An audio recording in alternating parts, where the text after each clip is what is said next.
questions about Donald Trump and sexual misbehavior that have dominated the media first erupted after that Access Hollywood tape showed him speaking about groping women. And Anderson Cooper raised it at last Sunday's debate in St. Louis. That is sexual assault. You brag that you have sexually assaulted women. Do you understand that?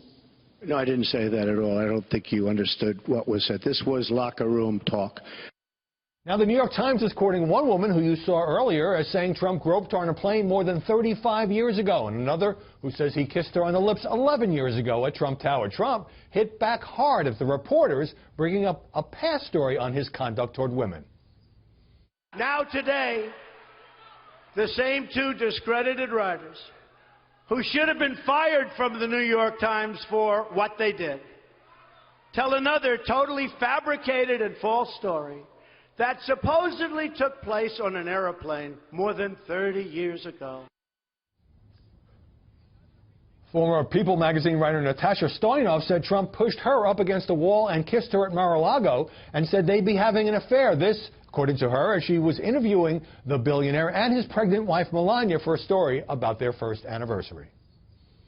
And I ask a very simple question. Why wasn't it part of the story that appeared 20 or 12 years ago? Why wasn't it part of the story? Why didn't they make it part of the story?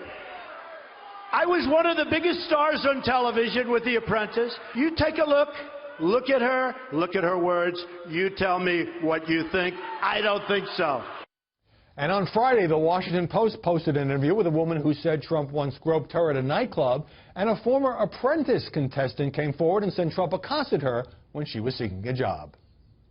The person on my right, who, unbeknownst to me at that time, was Donald Trump, put their hand up my skirt. He then grabbed my shoulder and began kissing me again very aggressively and placed his hand on my breast. I pulled back and walked to another part of the room. He then walked up, grabbed my hand, and walked me into the bedroom. Trump forcefully denying both accounts as well as the earlier ones. Joining us now to analyze the coverage, Heidi Presbella, senior political reporter at USA Today.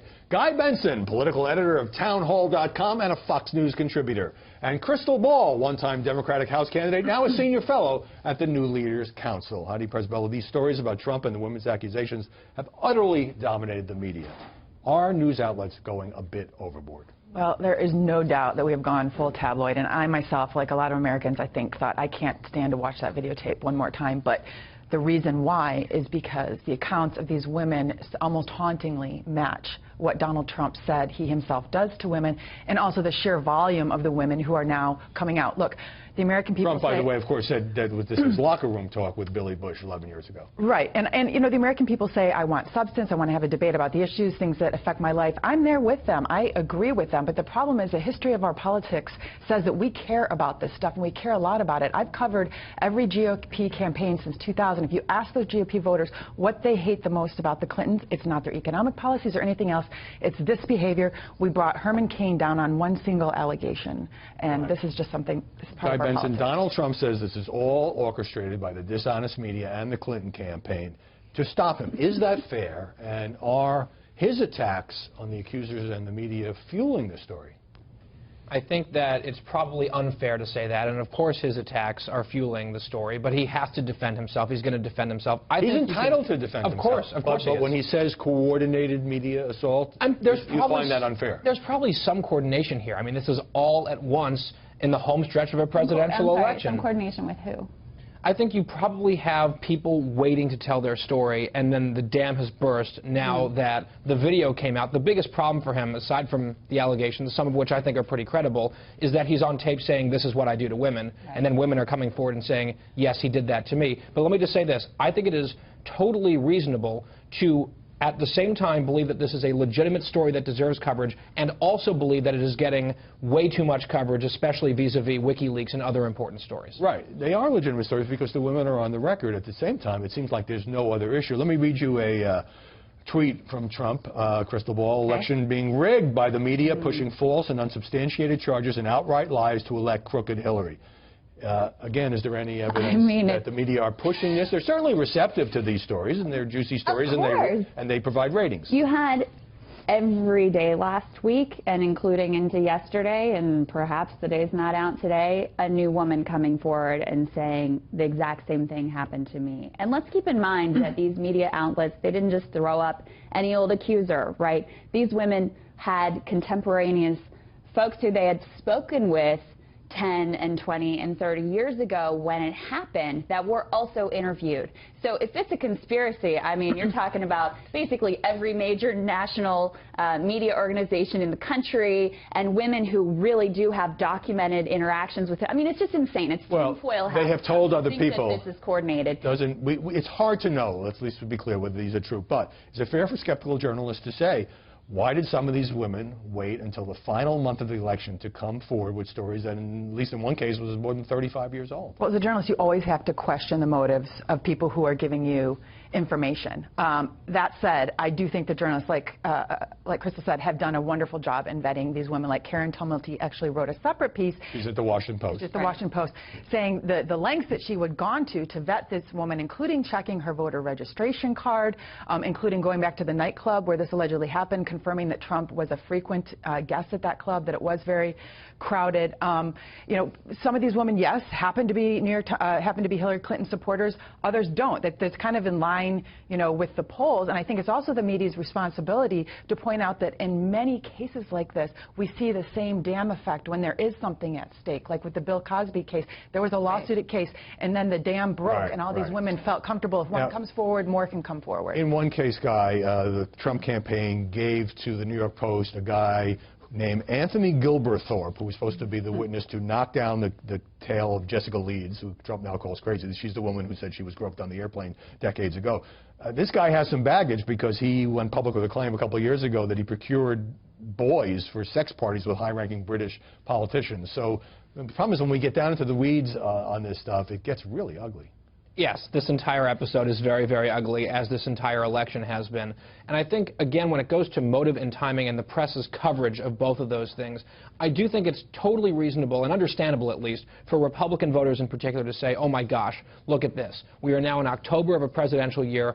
All of a sudden, these women who had not been heard from at all until just now, they all happen to come out at the same time. It looks like piling on. It does, but I would say on the counterpoint to that is, I think the triggering incident was a question asked by Anderson Cooper at the presidential debate saying, okay, Mr. Trump, you say this is locker room talk. What you're describing is assault. Did you actually ever follow through and act on that talk? And he denied it in front of 70+ million people. So I can understand why some women watching that might say, wait, that's a lie. He did do this to me. Let me remind you that it was just 7 days ago. I was in St. Louis waiting for the debate when Donald Trump put on Facebook Live video a press conference with Juanita Broaddrick and Paula Jones and also Kathleen Willey, three of Bill Clinton's accusers. They later appeared with Sean Hannity this week. Let's take a quick look at that. Has the mainstream media been receptive to asking you three about your stories? Oh, definitely not. Nobody? No. Nobody's asked. No. Nobody has asked. The New York Times never called you? No. Not until we went into the Trump spin room. Now, a number of journalists, Crystal Ball, came out and said they had contacted some of these women and were not able to reach them. And others have been interviewed, and of course this goes back to the 90s. So if the Trump campaign's position in the press is that it is unfair to quote all these women accusing Donald Trump of various kinds of misconduct, sometimes it's kissing, sometimes it's something far worse, what about the fact that Trump himself is trotting out Bill Clinton's accusers as he did at that news conference? Well, it just undermines their argument, A, that allegations from the past shouldn't matter, and B, that these women should just be discarded and not listened to. And in terms of, in terms of the timing, in terms of how the news media has covered the stories regarding Bill Clinton, this was extensively covered in the 90s, and the news media typically covers what's new. And there have been stories, by the way, large stories in the Washington Post and the New York Times, going back over these allegations and trying to sort fact from fiction. I just want to note something really quick.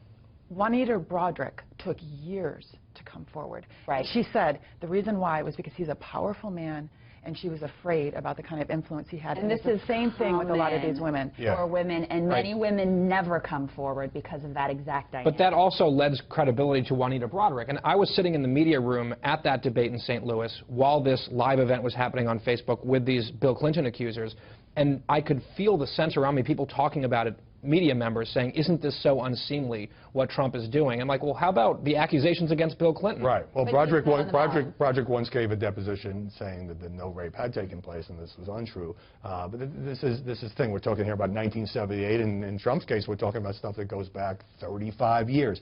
Now, we've got a debate coming up in Las Vegas, moderated by Chris Wallace, the first Fox journalist to do that in the general election. Let's take a brief look at his conversation with Bret Baier. You haven't seen anything like this. No, because I've never seen a candidate like Donald Trump.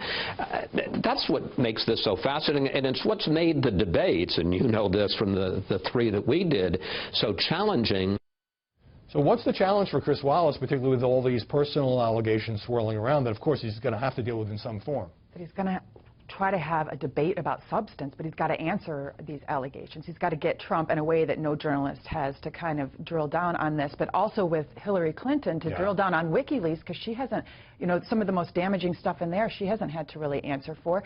And I think, though, he has a good template, Howie, from the past debate, which is that it is good, and Chris has said this all along, it is good to allow the candidates to just engage each other and not completely try and stop and fact check him, but to step in on the big stuff. Let me put up the time cover, which is complete meltdown, and on the other side, you'll see this graphic when it comes up. We have a time cover from a few months ago where it was just meltdown, so now he's totally a puddle. And Guy, here's a lead from Politico. With 26 days left in an election campaign, he now has a minuscule chance of winning. Donald Trump is in full black helicopter mode, meaning he's peddling conspiracy theories. So the coverage in alleged news stories is really turning against him.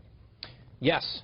Shockingly, we get to the general election and the same media that lavished billions of dollars of free, overwhelmingly positive airtime during the Republican primary turns on the Republican nominee and is pounding him every single day. He gave more interviews than any other Republican candidate. I have to point that out. But they also carried his rallies live. But this whole business of Trump being, you know, he has no chance to win. Washington Post ABC poll out today says 4-point lead for Hillary Clinton. It's still tight, folks.